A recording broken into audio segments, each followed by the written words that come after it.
So, you might have caught wind of some, well, pretty serious trouble brewing over at Marks& Spencer recently. Oh yeah, the big UK retailer.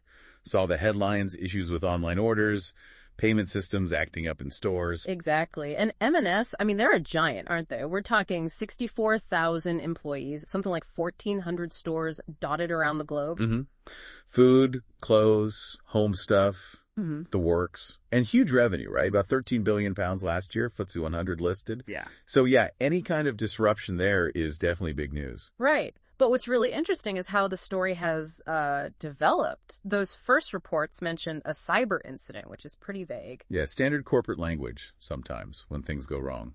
Doesn't tell you much. But now it seems like the picture's getting clearer. Our sources are starting to point towards something much more specific and, honestly, a bit more worrying. It often happens like that, doesn't it? The details trickle out. So what are we looking at now? Well, that's really the goal for this deep dive, isn't it? To kind of unpack what we know from the sources coming in, figure out the potential impact on a company like M&S. And pull out the key lessons for you listening, whether you're running a huge company or just trying to stay safe online.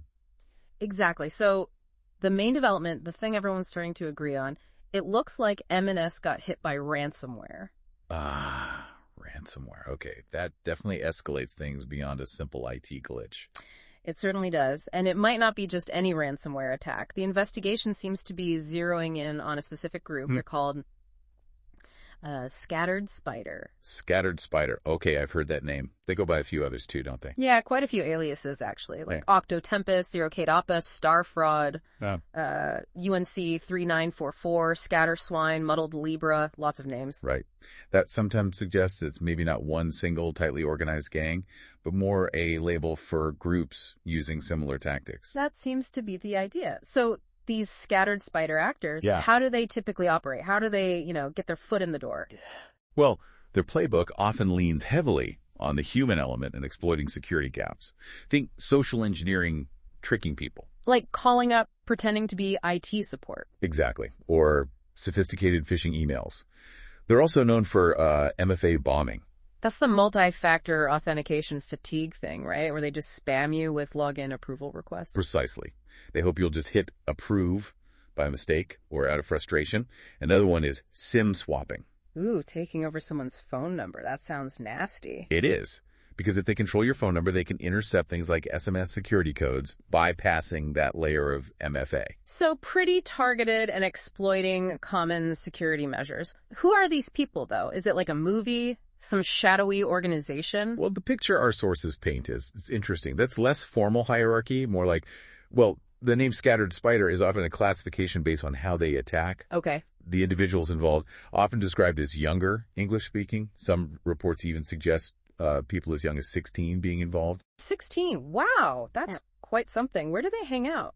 Online, presumably. Yeah, seems like hacker forums, Telegram channels, Discord servers. They use those places to plan things, coordinate attacks. And I saw something mentioned in the sources about the COM. What's that about? Yeah, the COM. It's described as this sort of loose online community. And it's gained some notoriety because it's been linked, allegedly, to both real-world violence and cyber stuff. So a potential overlap there with these Scattered Spider activities. It's a concerning possibility, that intersection between different types of harmful online behavior. So maybe not a formal gang, but a label for people using certain tactics, potentially shifting groups. Right. And they've evolved, right, from smaller stuff. Exactly. Sources suggest they started maybe with financial fraud, hacking social media accounts, that sort of thing. But they've clearly escalated their game to these more sophisticated extortion attacks, like ransomware. Which brings us back to M&S. The reports suggest the initial breach might have actually happened way back in February. That's what some sources are indicating, yes. And the key event then was apparently the theft of the Windows domains ntds.dtet file. Okay, ntds.dtet, that sounds technical. For those of us not deep in IT, what is that and why is it such a big deal if it gets stolen? Think of it like the master key database for their Windows network. It's the main file for Active Directory services on their domain controllers. Right. And crucially, it contains the password hashes for, well, basically all the Windows accounts in that environment. Hashes, not the actual password. So that's okay, isn't it? Well, not quite. While they aren't plain text, these hashes can often be cracked offline using specialized tools and computing power. So the attackers take the file, work on cracking the hashes elsewhere. Exactly. And once they get those plain text passwords, they can start moving around inside the network. It's called lateral movement. They can access more systems, find sensitive data. It's a major foothold. Like having a skeleton key for their whole digital building. Pretty much, yeah. Yeah. And that access likely enabled the next reported stage. Which was? The deployment of ransomware. Sources point to April 24th as the date when the DragonForce encryptor was unleashed. DragonForce. And they targeted VMware ESXi hosts. Those ESXi hosts are powerful servers that run lots of virtual machines, essentially the backbone for many of their IT operations. Encrypting those VMs would cause massive disruption. And DragonForce itself, is that a well-known ransomware? It's relatively new, actually. First seen around December 2023. What's particularly interesting, or maybe worrying, is that it's apparently offered as a kind of white label service. White label? You mean like ransomware as a service? Kind of, yeah, like a franchise model for cybercrime.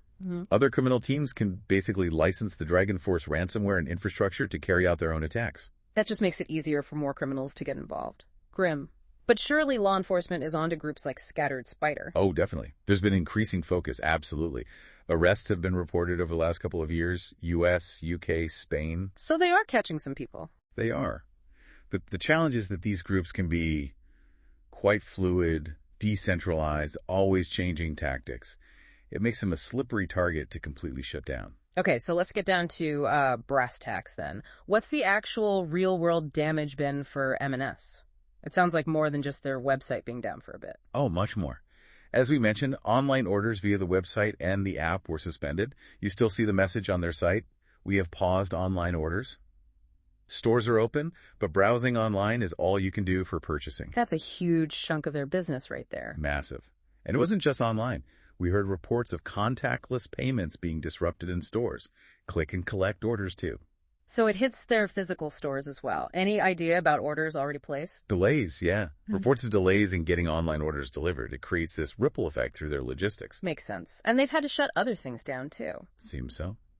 M&S mentioned taking some processes offline, likely as a precaution, to protect partners, suppliers, their general business operations. Can't risk the infection spreading. Yeah, you have to contain it. I even saw a report saying about 200 warehouse workers were told to stay home. That's right. Which really shows the tangible impact, doesn't it? It's not just digital ones and zeros. It affects real people and their jobs, even temporarily.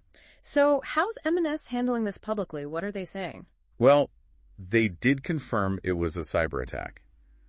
Put out an official press release via the London Stock Exchange, which is standard practice for listed companies facing major incidents. Transparency. Okay. And they stated they're working with external cybersecurity experts. The names CrowdStrike, Microsoft, and Phoenix24 have been mentioned in reports as assisting them. Bringing in the big guns for investigation and recovery. Exactly. And they've also, thanked customers for their patience and understanding, which is also pretty standard crisis communication. Right. Now, we also look at some commentary from a cybersecurity firm, EnterpriseRed's. What was their take on this? Yeah, EnterpriseRed's weighed in. They really emphasized, first off, just how complex and commercially damaging this whole thing is for M&S. Beyond just the lost sales right now, you mean? Absolutely. They pointed to the potential for serious reputational damage, which can linger long after the systems are back online, and also the knock-on effects for suppliers who might rely on M&S systems. The whole supply chain could feel it. That makes sense. What else did they highlight? A really crucial point, I think. They stressed the importance of being proactive with cybersecurity, not just reactive. Prevention over cure, basically. Which sounds obvious, but maybe isn't always easy to implement. Well, and EnterpriseRed's raised an interesting thought there. They sort of suggested that sometimes, maybe due to budget pressures, companies might stick with their existing big-name security vendors. The incumbents? Right. And perhaps delay necessary upgrades or adopting newer, maybe more agile security approaches because of those constraints. They questioned if just relying on the established players is always enough against these evolving threats. That's a provocative point. Did they offer any solutions? They basically put out an offer to chat with businesses about their current security needs and challenges, suggesting maybe a fresh look is needed sometimes. Okay. One last detail. Has anyone actually claimed responsibility? Like, have Scattered Spider or DragonForce posted anything online? Interestingly, no. Not as of our latest checks. No group has publicly stepped forward to say, we did this. Is that unusual for ransomware? It's not immediate, usually. Often the attackers will try to negotiate privately with the victim first, pressure them to pay the ransom. Going public or leaking data is often a later step if payment isn't forthcoming. So the lack of a public claim doesn't mean data wasn't stolen. Oh, absolutely not. It's highly likely, almost certain in these cases, that data was exfiltrated before the encryption happened. That stolen data is the leverage for the ransom demand. Right, the threat of leaping sensitive customer or company info. Exactly. Okay, so wrapping this up then, if we had to boil down the key takeaways from this whole M&S situation, what would they be? Well, first, it's a stark reminder that ransomware is a major, major threat, even for huge, established companies like M&S. Mm-hmm. No one is immune. And the attackers, like this scattered spider group, are using pretty sophisticated and varied methods. Absolutely. From that initial social engineering or exploiting technical vulnerabilities like the NTDS file, right through to deploying specific ransomware, maybe even using these as-a-service models like DragonForce seems to offer. It also shows just how widespread the consequences can be, doesn't it? It hits online sales, physical stores, logistics, workers. Totally. It ripples right through the business. Mm-hmm. It underlines that cybersecurity isn't just an IT problem, it's a fundamental business risk. And I guess the lesson isn't just for FTSE 100 companies, right? Not at all. While the scale is different, the tactics used by groups like Scattered Spider, the phishing, the MFA bombing, exploiting known vulnerabilities, those can be turned against organizations of almost any size. So it really hammers home the need for strong, proactive security for everyone. Definitely. Which leads to maybe a final thought, something for you listening to consider. Go on. Given these diverse tactics we've talked about, the social engineering, the technical exploits, and also thinking about those potential supply chain impacts that EnterpriseRed mentioned, what assumptions might you be making about your own security? Are there maybe vulnerabilities hiding in plain sight, or perhaps just outside your usual security focus, thinking beyond just the firewalls and antivirus, Yeah. What about the human element or dependencies on third parties? That's a really good point. Thinking about those less obvious potential weak spots, definitely something to chew on.